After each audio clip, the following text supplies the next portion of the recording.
신앙이 없거나 믿음이 없는 사람들이 쓰러지고 넘어지면 우리는 너무 쉽게 이렇게 얘기합니다. 그 믿음이 없어서 그래.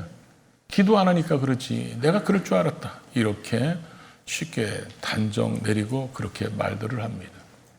그러나 반면에 정말 그 사람이 하나님의 어떤 분인지를 알고 수없이 많은 능력을 행하고 그 사람을 통해서 위대한 하나님이 드러냈던 것들을 많이 경험한 사람들이 쓰러지고 넘어지면 우리는 함부로 말하기가 두려울 것입니다. 왜냐하면 아니 나보다 믿음이 좋은데 나보다 능력이 많은데 저 사람이 왜 그러지? 저 사람을 통해서 하나님이 얼마나 위대한 역사를 펼쳤는데 바로 그런 사람이 모세와 엘리야 같은 사람입니다. 근데 모세와 엘리야를 우리가 성경에서 보면 그 누구보다도 가장 많은 기적과 가장 큰 기적들을 행한 이런 사람들이 오늘 본문에 보면 똑같이 한 사람은 즉시로 나를 죽여달라고 그러고 한 사람은 지금 죽여달라고 얘기하면서 그 사람들이 하나님을 만난 적이 없습니까? 하나님의 능력을 경험한 적이 없습니까? 우리보다도 훨씬 더 뛰어난 사람들이 왜 이런 구할 수밖에 이런 기도 제목밖에 할 수 없었을까요? 그들이 뭐 좀 더 하나님께 도와달라거나 하나님께 붙잡아달라고 하거나 하나님께 일으켜달라고 하는 그런 내용의 기도가 아니라 죽여달라고 하는 이런 고백을 하고 있다는 것입니다. 물론 그들이 얼마나 힘든 상태면 이런 고백을 하게 됐을까요? 이런 고백을 보면서 우리는 이런 생각을 합니다. 우리가 얼마나 부족한가, 얼마나 연약한가, 우리는 얼마나 잘 쓰러질 수 있는가. 결국 이런 능력 있는 사람들도 이 지경이 될 정도라면 우리는 진짜 하나님의 도우심이 없이는 살아갈 수 없는 사람들이다. 그런 것들을 보게 됩니다. 이들의 회복이 나중에 되죠. 이런 모습을 보면서 그런 고백을 할지라도 그런 고백을 할 정도의 힘이 드는 삶일지라도 결국 하나님이 일으켜 주셔서 회복시켜주는 모습을 보면서 오늘 제목처럼 잘 버텨봐야 되겠다. 잘 견뎌봐야 되겠다. 이게 우리의 다짐이고 결심이기를 바랍니다. 오늘 하나님께서 주시는 교훈이 우리에게 힘이 되고 또 회복이 되고 또 결단하는 그런 시간이 되기를 바랍니다. 먼저 우리가 첫 번째 배울 수 있는 것은 신앙인들은 우리의 생명을 우리 마음대로 조절할 수 있는 사람들이 아니라는 것을 우리는 기억하고 살아야 한다는 것입니다. 사람들이 힘들면 죽어야 되겠다는 말도 자주 하고 죽어야 되겠다는 생각들도 자주 하게 됩니다. 믿음의 사람들인 우리들 속에서도 그런 문제는 얼마든지 올 수 있다는 거죠. 그러나 분명한 것은 죽음의 권한은 우리에게 있는 게 아니라 그것은 하나님의 주권에 있다는 것을 이 사람들이 우리에게 보여주고 있다는 것입니다. 모세도 죽여달라고는 얘기했지 자기가 죽임을 자기가 직접 선택하거나 실행하지 않았다는 것입니다. 모세가 정말 죽는 걸 그렇게 원하면 자기가 홍해를 건너서 왔으니까 다시 거꾸로 가면 되잖아요. 거꾸로 가서 홍해에서 빠져 죽으면 됩니다. 근데 모세는 죽여달라고는 하지만 자기가 그 일을 결정하지는 않는다는 것입니다. 그것은 생명의 주권은 하나님께 있음을 그들은 알기 때문에 그러죠. 그래서 모세가 오늘 본문 말씀처럼 내게 은혜를 베풀어 달라는 거예요. 그러면서 무슨 은혜요? 죽는 은혜를 베풀어 달라는 거예요. 따로 즉시 죽게 해달라. 얼마나 힘들었으면 이런 고백을 하고 이렇게 하나님 앞에 구할 수밖에 없었을까. 엘리야도 마찬가지입니다. 노뎀나무 밑에 앉아가지고 지금 넉넉하오니 지금 내 생명을 거두어 가달라.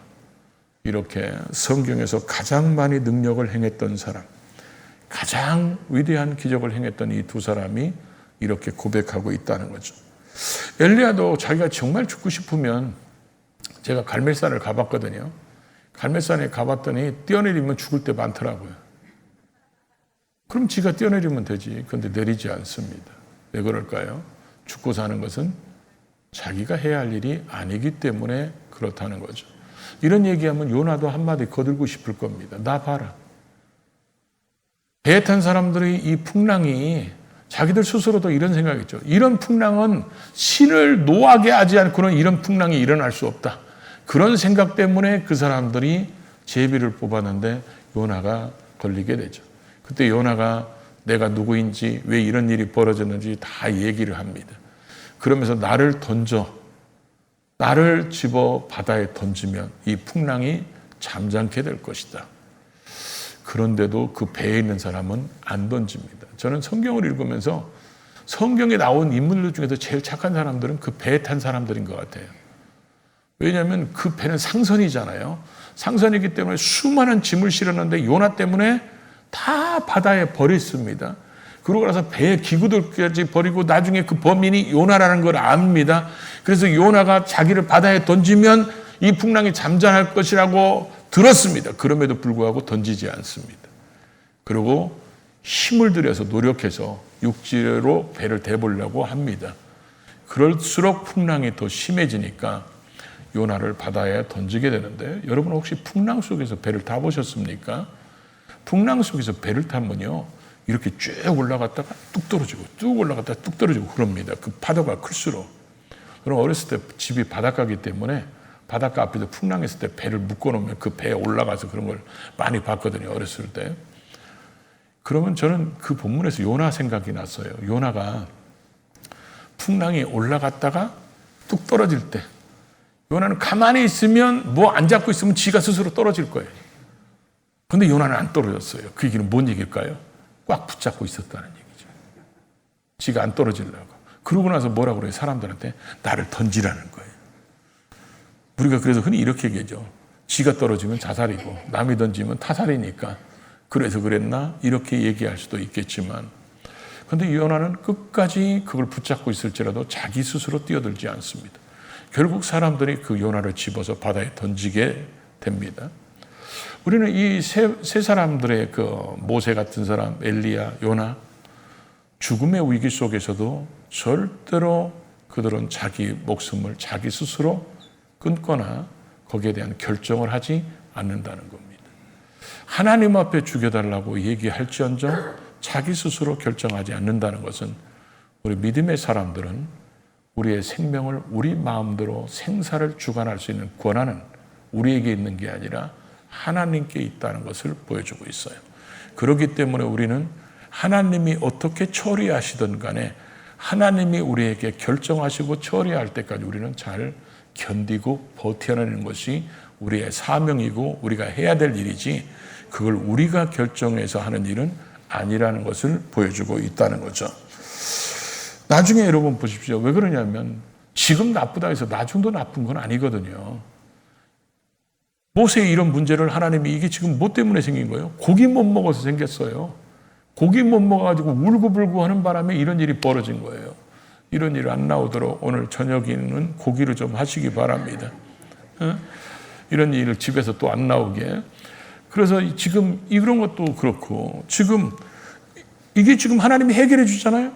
나중에 엘리사 같은 경우도 보십시오. 이 문제를 하나님 앞에 해결받고 하나님 앞에 회복되니까 성경에 죽지 않고 하늘나라 올라간 사람이 2사람밖에 안 나오는데, 에녹에 대한 성경은 간단하게 나옵니다. 하나님이 데려가심으로 그가 이 세상에 있지 않았다. 어떻게 데려갔는지도 몰라요. 그런데 이 엘리사는 어떻게 데려갔습니까? 불말과 불병거를 타고 자기 제자들이, 엘리사가 보고 있고 자기 다른 사람들이 다 보고 있는, 그 모든 사람들이 보고 있는 데서 하늘에 불말과 불병거를 타고 올라가고, 나중에 마태복음 17장에 보면 예수님께서 변화산에서 변화된 모습을 가지고 있을 때, 그때 하늘에서 누가 나타나죠? 모세가 나타나고 엘리야가 나타나고. 만약에 이 사람들이 자기 목숨을 그렇게 자기 스스로가 그렇게 했다면 거기에 나타날 수 없었을 것입니다. 그렇기 때문에 언제나 우리는 다시 한번 이 말씀을 생각하면서 우리의 생명은 우리 것이 아니라 하나님의 것이기 때문에 하나님의 주권을 침범하는 자들이 돼서는 안 된다는 것을 보여주고 있죠. 두 번째로는 우리는 이들의 모습을 보면서 또 하나 배울 수 있는 게 뭡니까? 성경에서는 누구보다도 탁월한 능력자들입니다. 하나님의 능력을 힘입어서 그런 기적, 그런 능력, 그런 역사 일으키는 거 쉽지 않습니다. 제가 오늘 모세처럼 이런 능력을 행했으면 우리 교회는 지금 수만 명 모였을 겁니다. 그러죠? 그런 대단한 사람이잖아요. 엘리사는 어떤 사람입니까? 죽은 자를 살려내고, 그가 기도하니까 하늘문이 닫혀버리고, 그가 기도하니까 하늘에서 불이 내려오고, 그가 기도하니까 하늘에서 그 3년 6개월 동안 가물었던 땅에 비가 내리게 하는 위대한 무릎의 사람입니다. 이런 사람들이 하나님 앞에 지금 죽여달라고 이렇게 하고 있는 이런 모습. 제가 예수 믿으면서 성경 중에서 정말 마음에 안 들었던 성경이 마음에 안 드는 곳이 있었습니다. 그게 어디냐면 열왕기상 11장입니다. 늘 솔로몬에 대한 긍정적인 얘기만 듣다가 열왕기상 11장에 가면 솔로몬이 이방 여인들을 사랑하고, 하나님 사랑하는 사람이 이방 여인 사랑하고, 하나님 섬기는 사람이 이방신을 섬기고, 그리고 두 나라로 쪼개지게 하고 우상 숭배에 뿌리를 심어놓는 이런 아주 솔로몬의 악한 모습을 보면서 열왕기상 11장은 없었으면 좋겠다. 그리고 여기 열왕기상 19장 또 민수기 11장은 하나님의 위대한 능력자들이 이게 뭔 짓이야? 이게 무슨 추한 모습이야? 이런 모습을 잘라버리고 싶었어요. 근데 나중에 제가 신앙생활 하면 할수록, 목회를 하면 할수록 느껴지는 게, 이런 본문이 없었으면 우리는 어떻게 살아갈 뻔했냐?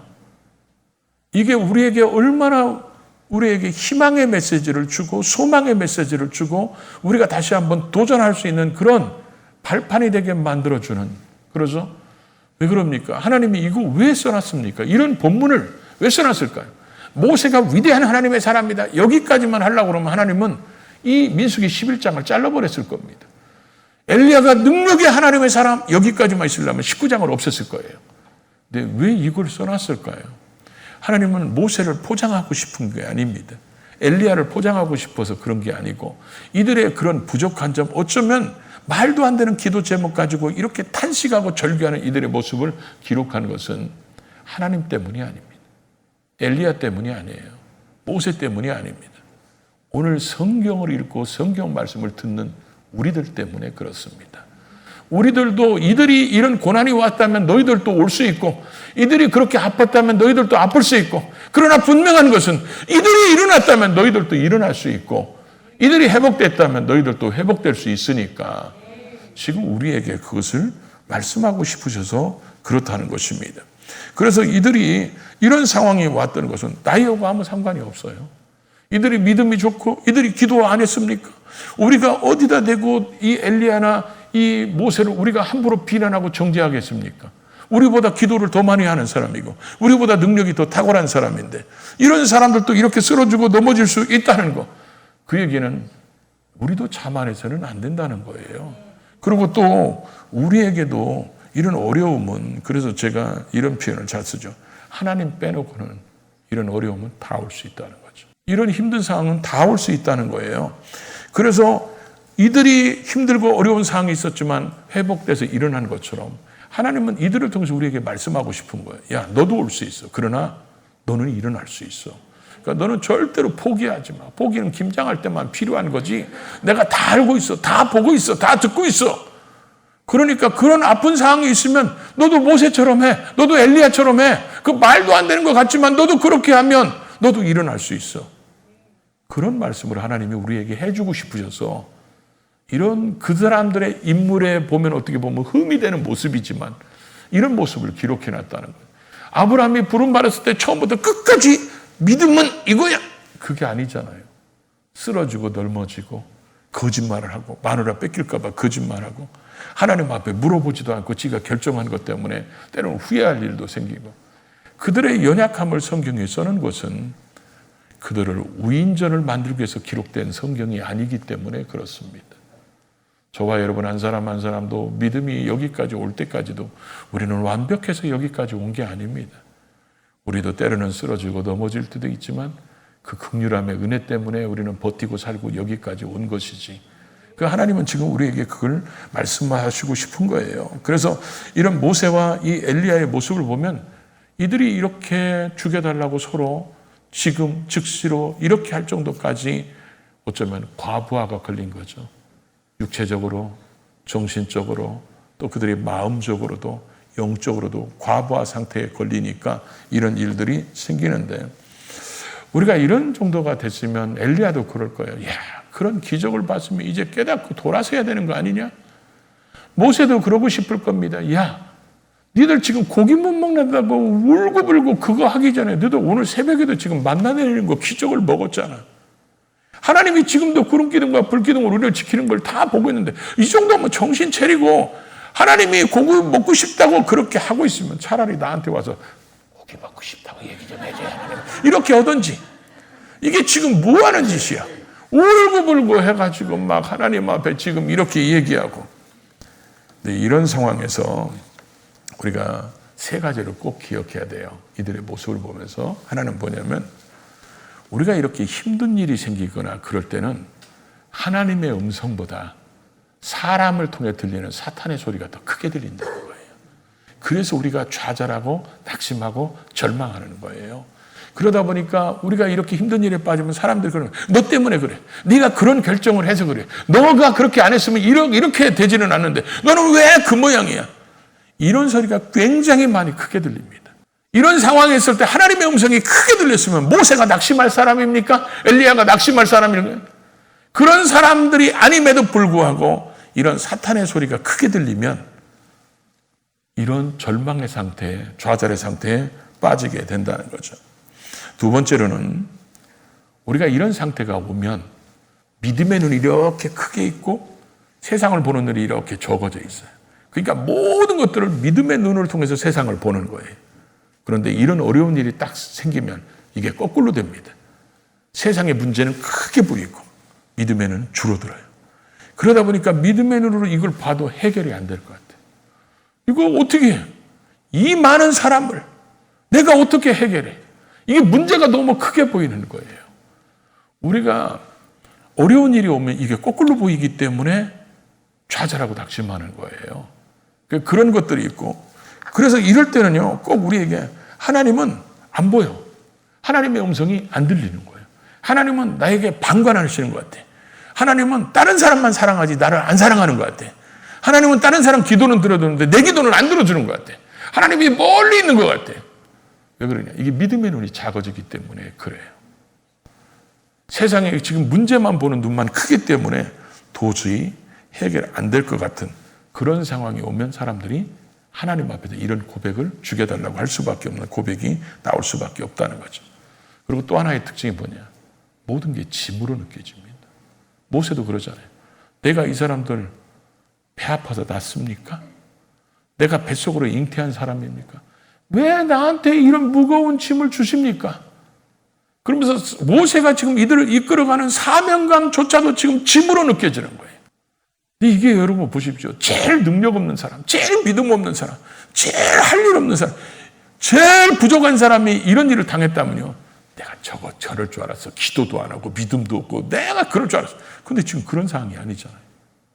그런 사람이 아니잖아요, 지금. 그렇기 때문에 우리는 이런 사람들을 보면서요. 야, 이게 그래서 믿음이 없다고 또 이런 사람 사명 없다고 함부로 비난하고 정죄해서는 안 된다는 거예요. 그러니까 여러분, 우리가 이런 상황이 오게 되면 모든 게 짐으로 느껴지는 거예요. 자식도 짐으로 느껴집니다. 부모님도 짐으로 느껴지고. 왜냐하면 여러분 경제적으로 여러분이 이게 무슨 얘기냐면 우리가 경제적으로 어렵지 않으면 부모가 자식 돌보는 거, 자식이 부모 돌보는 거 당연한 겁니다. 당연한 거예요. 그런데 이 당연한 것이 여러분 봐요. 여러분이 힘들 때 누가 도와달라면 모르는 사람이 도와달라고 그러면 내가 도와줄 수 있는 형편이 안 되면 마음은 있어도 외면하면 끝납니다. 그러나 당연한 사람들을 도와야 되고 당연한 사람들을 우리가 이끌어줘야 되고 붙잡아줘야 되는데 그 당연한 것을 못할 정도로 힘들어지면 짐이 되는 거예요. 다. 짐으로 느껴지는 거예요. 모세도 지금 이스라엘 백성들을 이끌어내는 이 사명이 당연한 거잖아요. 근데 이제 짐이 되는 거예요. 내가 이 사람들 내가 낳습니까? 이러면서 모세가 짐이 되는 거예요. 그러니까 이런 당연한 것까지 깨질 정도로 무거운 짐이 오면 이런 현상들이 일어나게 된다는 거죠. 그러면 우리 입에서 절규가 죽여달라고 하나님 앞에 나올 수밖에 없다는 거죠. 근데 이런 상황에서 우리가 꼭 기여야 될 것은 하나님이 어떻게 회복시켰는가 그 회복의 프로그램을 우리가 잘 봐야 된다는 거죠. 근데 지금 우리가 이걸 보면서 먼저 기억해야 될 게 뭐냐면 이게 모세가 할 기도 제목입니까? 이게 엘리야가 할 기도 제목이에요? 아니 하나님 앞에서 죽여달라고 하는 얘기를 어디서 하나님 앞에서 이런 얘기를 합니까? 그리고 하나님이 기도를 안 들어주시는 분이 아니잖아요. 하나님이 기도를 어떻게 응답하시는 것을 누구보다도 잘 아는 사람들이 얼마나 힘들었으면 이렇게 기도했을까? 우리가 이들의 기도를 보면서 하나님이 이들이 너 왜 그따위로 기도해? 이렇게 책망한 적이 한 번도 없다는 거예요. 너 이리 와. 한 대 맞아야 돼. 어디서 그따위로 기도해? 이런 얘기 한 적이 없어요. 하나님은 이들이 어떻게 보면 말도 안 되는 기도 같고 기도 제목 같지도 않은 기도 같고 저도 이렇게 목회하면서 보니까요. 이런 상황이 있을 때 하나님 앞에 와서 하나님한테 욕이라도 하는 놈은 살아남습니다. 하나님 앞에 막 따지면서 이럴 수가 있습니까? 이런 사람들은 하나님이 은혜 줘서 변화시켜서 회복되지만 하나님 앞에 오지 않는 사람은 끊어져 버립니다. 어떤 상황에도 이럴 때는 기도도 사실 잘 안 돼요. 왜냐하면 엘리야가 나 죽여달라고 해놓고 자빠져 자잖아요. 기도가 안 되니까 그래요. 기도가 안 되니까. 그런 상황에서는 그런 일밖에 할 수가 없는 거예요. 그랬을 때 하나님이 그런 기도를 들으시고라도 해결하셨다는 거예요. 제가 이 본문을 볼 때마다 꼭 깨닫는 게 뭐냐면 기도 내용은 어떻든지 간에 기도한다는 것은 그 기도는 생명줄이라는 거예요. 우리의 신앙을 회복시키는 생명줄이라는 거예요. 그러니까 여러분 말도 안 돼도 그냥 하십시오. 내가 이렇게 적극 추천하지는 않지만 하나님 앞에 욕이라도 와서 하는 사람은 살아남는다니까. 왜냐하면 내가 해봐서 알아요. 하나님께서 이렇게 기도하는 사람. 그 다음에 또 하나는 뭐냐. 하나님께서 엘리야를 회복시킬 때 보십시오. 쉬게 하고 먹게 하고 자게 하고 쉬게 하고. 여기도 또 숯불에 구운 떡이 나와요. 자우지간 숯불로 굽는 것처럼 먹어요 오늘. 하나님이 엘리야를 회복시키는 거 보십시오. 그런 기도를 하고 지금 누워있는 엘리야를 가서 발로 찬 게 아니잖아요. 어루만지셨다고 그랬어요. 어루만지시며 기력을 회복되도록 숯불에 구운 떡과 물 한 병을 먹게 하고 그리고 또 잡니다. 다시 또 깨워서 어루만지시면 숯불에 구운 떡, 물 한 병 먹게 하고 쉬게 하고 자게 하고. 그러니까 어려울 때는 잘 먹어야 돼요. 아멘 안 해도 그게 맞아요. 그리고 또 하나는 소통하는 사람을 붙여줬다는 거예요. 모세에게 하나님이 70명의 사람들을 붙여줬어요. 너 무거운 짐을 분산시켜서 그들에게 짐을 나눠주겠다. 하나님이 이렇게 붙여주는 소통하는 사람이 있어요. 그리고 우리를 다른 사람이 힘들 때 붙여주는 소통하는 사람이 될 수 있는데 이럴 때 조심해야 되는 게 뭐냐면 정답을 알고 있어도 정답을 말하면 안 돼요. 이 정답을 말하는 사람은 꼭 어떤 사람이냐. 낭떠러지에 지금 떨어져 죽으려고 하는 사람을 뒤에서 미는 사람들이에요. 그래서 사람들이 남편이 힘들 때 부인의 말이 맞아요. 그런데 정이 하나도 안 가. 근데 술집 마담은 정답이 아닌데 공감이 돼. 왜 그럴까요? 그 사람은 그냥 들어주는 거야. 그냥 들어만 주는 거야. 그럴 수 있겠다. 아프겠다. 힘들겠다. 이렇게 들어만 주는데 부인은 당신이 그따위로 하니까 그런 거야. 그렇게 해서는 안 되는데. 이거 맞는 얘기야. 정답인데 정이 안 가. 그러니까 여러분 우리가 신앙생활 좀 한다고 남들에게 함부로 이렇게 비난하거나 정죄하거나 정답을 안다고 해서 그렇게 얘기하면 안 돼요. 이럴 때는 그냥 안아주고 들어주고 같이 있어주고 그냥 그럴 수 있겠다. 나 같아도 그렇게 했겠다. 이렇게 하고 나서 회복되면서 정답을 찾아가도록 만들어야지. 하나님이 쓰신 방법이에요 이게. 말도 안 되는 소리를 같지만 기도하는 사람이 결국 살아났어요. 우리도 기도해야 살아남습니다. 그리고 우리를 예수를 주시까지 구원하신 그분은 정말 좋으신 하나님이에요. 좋으신 하나님이 다 듣고 다 보고 다 알고 계시면서 그렇게 했을 때는 하나님의 어떤 계획과 섭리가 있을 거예요. 그 하나님 바라보면서 잘 이길 수 있기를 바랍니다. 저도 힘들고 어려울 때마다 좋으신 하나님을 많이 불렀어요. 그 좋으신 하나님이 우리의 진짜 좋으신 하나님으로 경험되어지면 이런 속에서도 우리는 일어날 수 있습니다. 늘 믿음으로 승리하는 우리 모두가 될 수 있기를 주의 이름으로 축복합니다.